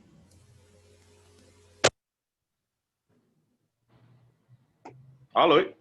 Opa. Sim, estou lhe ouvindo. Oi, João. Primeiro, parabéns pelos resultados muito interessantes, né? Um trabalho muito completo, né? Mas eu tinha umas perguntas. Você respondeu uma. Tem várias perguntas, não, que fui guardando na apresentação, mas você respondeu quizás seja a mais importante, né? Mas eu fiquei com uma dúvida mais que nada com as referências que você mencionou na tua apresentação, né? E queria saber a tua opinião. Se não me engano, você mencionou que existia um trabalho onde o pesquisador analisou 90 cães sobre a infecção sobre desse parasito, né? E você mencionou, se não me engano, que foi muita informação, muitas referências. Então, se não me engano, esse pesquisador foi o que colocou em dúvida a existência da espécie ou do gênero, na verdade, né? Foi isso, né? Isso. Pronto. Então, esse pesquisador mencionava uma coisa que eu ia te perguntar, mas você respondeu a pergunta, que ele em alguns cães ele encontrava esquizogonia nos tecidos e outros em outros cães somente no sangue. Certo? Então, eu ia te perguntar, na verdade, se você tinha observado no teu experimento com esses 6 cães, se você tinha observado o mesmo padrão, tipo, somente no sangue, ou animais com somente parasitas no sangue, ou nos tecidos, mas, pelo que entendi, você não sacrificou os animais. Então, eles ficaram somente, você observou somente os parasitas sanguíneos. Mas eu consigo te responder por que ele não observou. Mas minha pergunta é a seguinte, minha pergunta era justamente essa. A que se deveria justamente essa diferença de fenótipo na infecção pelo mesmo parasito? E aí eu já vou dizer que a gente como professor fica com esse vício, né? dizer para os alunos como é importante a gente ler o artigo antes de referenciar. Porque se você não lê ele inteiro, você não sabe o que está escrito lá dentro, você só copia a referência. Então, para te responder essa questão aqui, tá? Não sei se eu consigo aqui, Lúcio. Compartilhar alguma coisa? Vou compartilhar aqui a minha... Pode mandar. Vocês conseguem ver o meu mapa? Não consegue ver o meu mapa? Ainda não. Não foi compartilhado ainda. Então, olha só. O que acontece? O Moreira, e aí por isso que é importante a gente, mesmo esses trabalhos antigos, a gente ir atrás e ler, o Moreira, ele utilizou inóculos de 2 regiões diferentes para conduzir o trabalho dele. Então, parte dos cães ele inoculou com um inóculo e parte outra, certo? E aí o que acontece? Lembra que eu mostrei para vocês que Rangélia está dentro da Mata Atlântica? Sim. Então, Rangélia está dentro da Mata Atlântica. Tá vendo isso aqui, ó? Esse ponto aqui, ó? Aqui veio o segundo inóculo do Moreira. Aqui provavelmente não tem Rangélia. Aqui é Babesia canis. Então, o que aconteceu? Ele inoculou alguns cães com Rangélia, e aí nesses ele achou a esquizogonia tecidual, e outros ele inoculou com Babesia canis, atual Babesia vogeli. Por isso ele não achou a forma tecidual, porque na vogeli não tem a forma tecidual. Certo? Compreendo. Então, compreendo. Aí, como ele usou 2 inóculos diferentes, em uns cães tinha, em outros não. Provavelmente, esses cães que não tinham a forma tecidual era canis. E o que tinha era Rangélia mesmo. Só que aí ele concluiu o trabalho dele achando que a hipótese do Enion, de 1926, era válida. Por isso ele concluiu como válida, e aí... Eram 2 para um pouco mais, né? Certo. Então, eu tenho só mais um comentário a fazer, Lúcio. Certo? Sim. João, uma coisa que me chamou a atenção da tua apresentação é que os cães, você fez, eu não sei se esse resultado que vamos falar agora está relacionado com aqueles 16 cães que você infectou, né, experimentalmente. Mas você mencionou que em alguns dos cães você não encontrava parasitemia. O parasita era só detectado por PCR.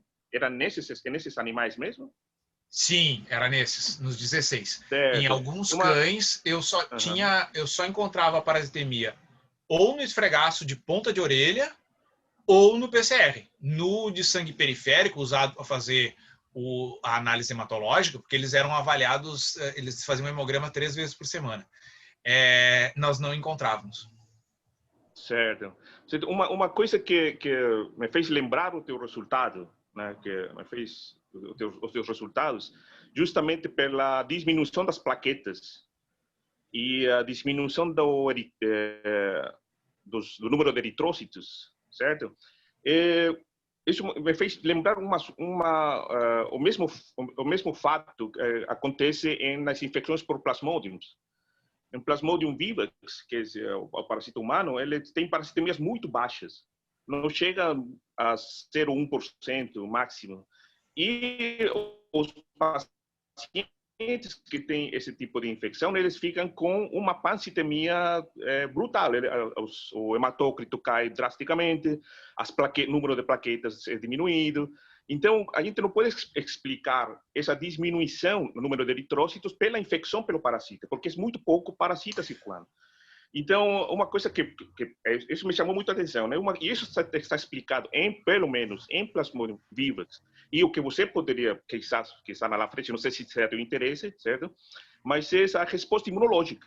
A resposta imune, principalmente, e é brutal, uma resposta imune brutal, principalmente baseado na expressão exacerbada de TNF, causa uma pancitemia. A medula para de funcionar, ela não produz mais eritrócitos nem plaquetas. Então, na verdade, essa diminuição dessas células no sangue não são decorrentes do próprio parasita, e sim da resposta imunológica causada pela infecção. Né?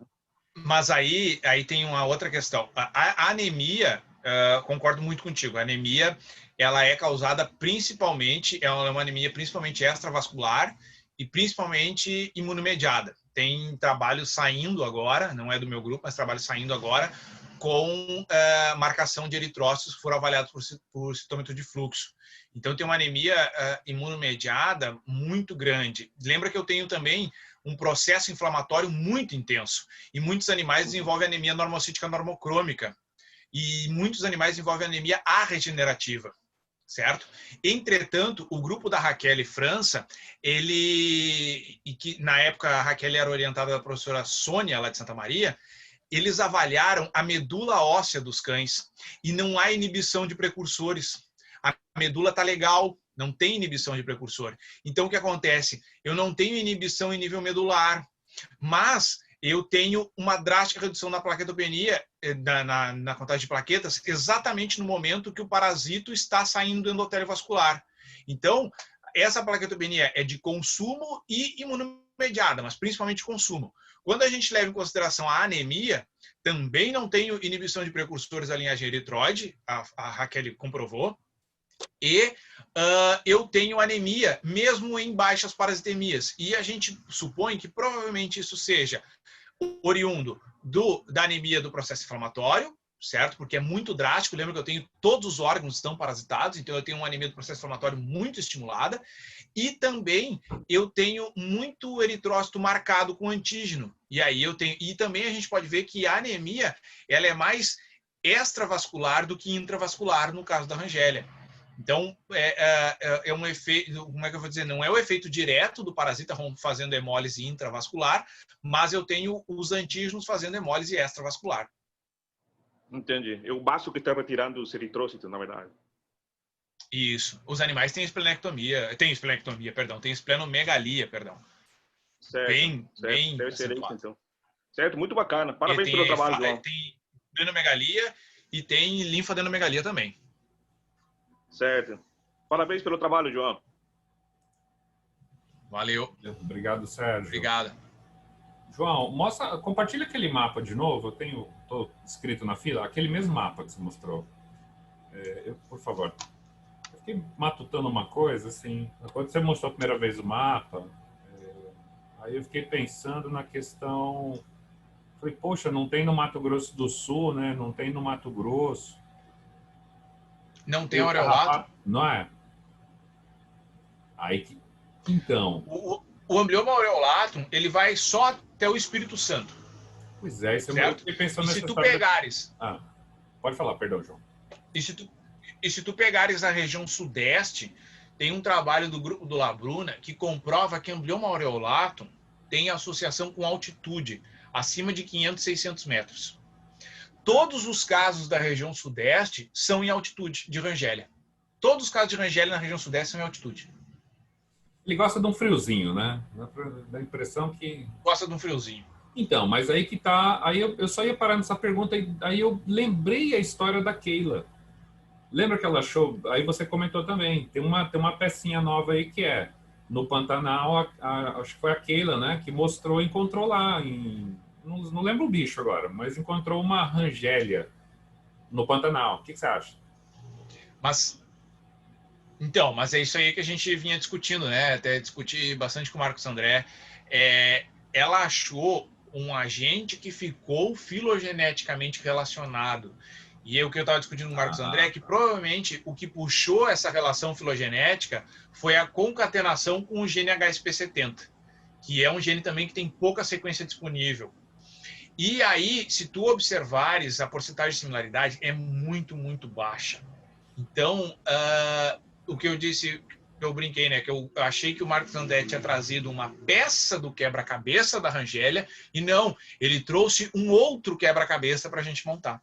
É uma coisa que não é nem aqui nem lá, não é nem uma babé, é um piroplasma da vida, vai. Porque eu gostaria muito de que nós, até para não cair nas críticas de mas é uma família de uma espécie só. Como a professora Lúcia falou, não tem problema, mas tem gente que critica isso. Então, se a gente tivesse mais espécies desse mesmo grupo, seria muito legal. Seria legal. E aí, mas até agora... não tem problema. Eu não lembro qual outro parasita agora, a Picomplex, que tem um representante só, mas tem vários, assim. Não é nada complicado. Maravilha, João. Achei que podia ter lá no Pantanal, mas não é o caso ainda, né? Mas enfim, é isso.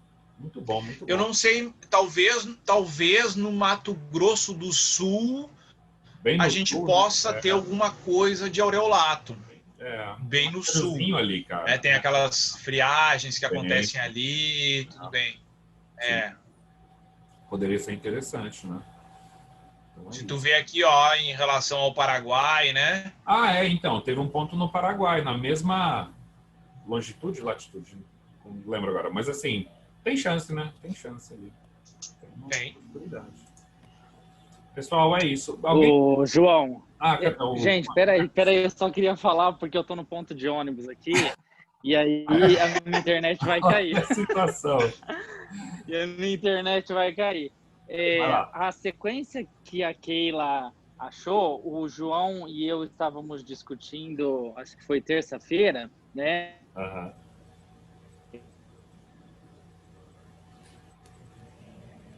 Dessa sequência, né? Na pediu para colocar Rangélia, né? Mas nós vimos que a similaridade com Rangélia é muito baixa, né? E o mais interessante disso é que a sequência achou que cai próxima de Rangélia, cai próxima também de uma babésia de cervídeo. A gente está discutindo que é peça de uma babésia de cervídeo. Entendi. Porque eu tenho conversado com o Marcos André a respeito desse caso dele aí, porque eu dizia, agora sim, agora tem mais uma pecinha no quebra-cabeça, né? Mas não, tem mais um quebra-cabeça. E também a gente está, em colaboração com o Marcos André, a gente está estudando outros genes de Rangélia. Aquele COX-1, por exemplo, ali, foi sequenciado pela equipe do Marcos André. Eu estou aqui tentando fazer o COX-3 para ver se a gente consegue mais algumas questões aí. O único problema é que eu acho que a gente vai cair mais ou menos na mesma questão, né? Vai geneticamente, Rangélia, senso estricto, mas o resto não é. João, eu acho, sinceramente, assim, é opinião, né? Opinião, sabe como é que é, né? Eu acho que você deveria, é o que a Lúcia falou, deveria investir mesmo na questão dos carrapatos e matar a questão, cara. Um projeto assim para deixar não sei, eu tenho uma coisa assim meio, eu acho legal você, enfim, acho que até um resgate um resgate do Carine, assim. Uma coisa que eu achei espetacular foi essa sua, a gente já conversou assim, eu e você, abrindo o pessoal, sobre esse débito, essa homenagem que se presta aos caras que fizeram a história da Proto antes, assim. Eu até estou pensando, João, da gente futuramente a gente fazer uma coisa histórica, assim. Eu gostaria de fazer, por exemplo, falar um pouco da história, como é que vem os coxídeos senso estricto, de onde vem, e como é que isso se desenvolveu aqui no Brasil, quais foram os nomes históricos, assim, não é? E aí você podia falar do Carine, a gente já falou sobre isso. Acho que uma coisa rápida, mas histórica, assim, para deixar registrado, sabe? Acho importante, achei muito legal. Mas acho que você deveria pular para a família logo. Acho que é importante. Professor Lúcio. Sim. Se me permite. Claro. Até assim, eu acho interessante isso que tu falou agora, porque antigamente, né, e tem essa coisa assim, como a Lúcia colocou, mas toxoplasma tá lá só toxoplasma. Pois é. Né? E antigamente essas pessoas tinham poucas pessoas para duvidar do que elas estavam, né? Verdade. Do que elas estavam colocando, né? É verdade, tem razão. E hoje a dúvida é muito grande, qualquer coisinha, a dúvida, né? Não, mas espera aí, você não pode sair falando que isso é assim, porque, né? Hoje nós temos aí DNA, temos, né, várias tecnologias, mas eu acho colocando isso que tu comentou aí, eu acho importante até para as gerações mais novas saberem da diferença da facilidade que antigamente existia entre você falar que esse bicho é esse bicho e como que isso está hoje, né? Em termos de ciência. Eu acho, olha, foi uma colocação muito bacana aí que tu fez aí em termos de repente fazer abrir uma discussão, fazer um histórico, né?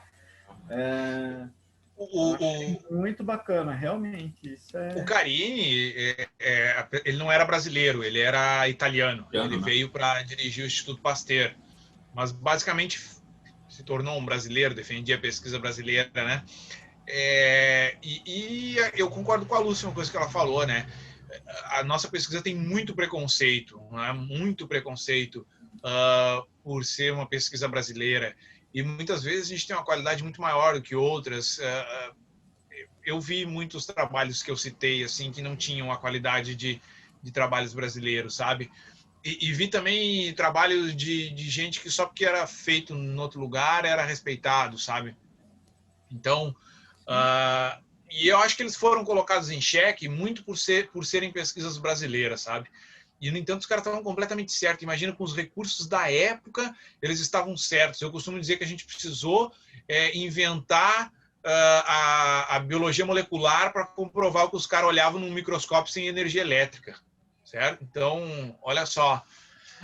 Então, espetacular, né? Espetacular esse processo. Eu acho muito legal isso aí. Outra coisa interessante, né, cara? O Carini foi o primeiro a falar de Anaplasma marginale, né, no Brasil.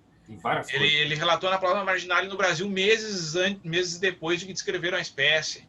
Quase que o cara que menciona a espécie, né? Então, uma infinidade de trabalhos. Ele é um prodígio, o cara é um prodígio. O João falou uma vez, muito à frente do tempo dele. Muito à frente do tempo dele. O cara falou que morcego transmitia raiva na época dele, né? E o pessoal mencionou isso como delírios tropicais de Antônio Carini. Causados pela permanência no Brasil. Deve ser. E os desenhos que esses caras faziam com esses microscópios, a gente não consegue fazer igual. Eu tenho livros antigos, né? Eu tenho o livro do Enio, de 1926. Que legal. Ganhei de presente. Lindo, né, Lu? Eu não tenho, mas eu vi. Assim, os desenhos, gente. A gente fica até envergonhada com toda a técnica que a gente tem hoje em dia e a gente não consegue, às vezes, o que eles conseguiam, né? Acho que... Eu tive contato muito com essas obras, assim, para poder desenvolver o trabalho, né? Porque eu precisei ir atrás dos originais, né? Então, eu fui em bibliotecas reservadas, biblioteca reservada do Instituto de Biociências lá de São Paulo, a biblioteca reservada do Butantã, eram lugares, assim, que climatizados, eu tinha lá pegar os artigos. E aí, agora me sentindo velho, né, cara? A gente não tinha aplicativo de escaneamento no celular, né? Na época. E aí, cara, não podia tirar os trabalhos de lá. Aí o que eu fiz? Eu comprei pela internet aqueles scanners portáteis, sabe? Olha só. Sabe os scanners portáteis? Então eu escaneava os trabalhos lá dentro, porque não podia tirar de lá. Por falar nisso, João, você me manda uns trabalhinhos desse aí, bem...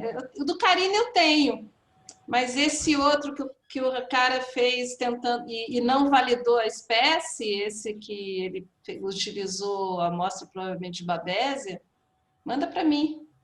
Eu tenho. O Moreira tem dois, tem um de 1938 e um de 1939. Porque eu adoro esses trabalhos antigos. Eu não trabalho, não vou trabalhar com Rangélia, mas assim, eu gosto desses trabalhos antigos, eu gosto da história também. Se puder mandar para mim, agora é fácil, né? Você escaneia, manda por e-mail para mim. Agora é fácil. Você bate uma foto com o celular. Gente, eu vou ter que ir embora. Vamos nessa, vamos. Hoje eu vou ter que ir embora, senão daqui a pouco eu perco o marido, que hoje eu fiquei o dia inteiro nesse computador aqui. A mulher já veio aqui ver. A minha esposa já veio aqui me ver aqui, ó, também. Então, Cadê a patroa? Cadê a patroa? João... É que a minha esposa é da área, né? Então entende um pouco, não sei se é mais fácil. O meu não enche o saco, não, mas os cachorros já estão com fome, já estão latindo, eu tenho que cuidar deles também. João, um prazer, assim. Cara, igualmente. Muito bom conversar com vocês. Se Deus quiser, ano que vem a gente vai em Ilhéus. Ah, é boa. E aí Vamos a para gente se Bahia. encontra, toma uma cerveja junto, né, Lúcio? Porra, Tem que tomar uma Bahia cerveja junto. 2022, né? 21, né? Era para ser 21, agora, né? Não, 20 mil. 21, né, Guto? Então, pessoal, muito bom ver Valeu. vocês, discutir, tá? E fico aguardando aí esse trabalho aí, viu? Beijo, Luciano. Obrigado. Tchau. Tchau, tchau. Oi, Rodrigo. Olha lá. Só isso? A gente fica olhando para cima e a câmera tá ali É. embaixo, O né? João tem O duas. Rodrigo conhece bem as nossas condições de trabalho aqui, sabe bem como é que é. Teve um tempo aqui, bem na época ainda que a gente estava abrindo o laboratório, nossa, desbravando.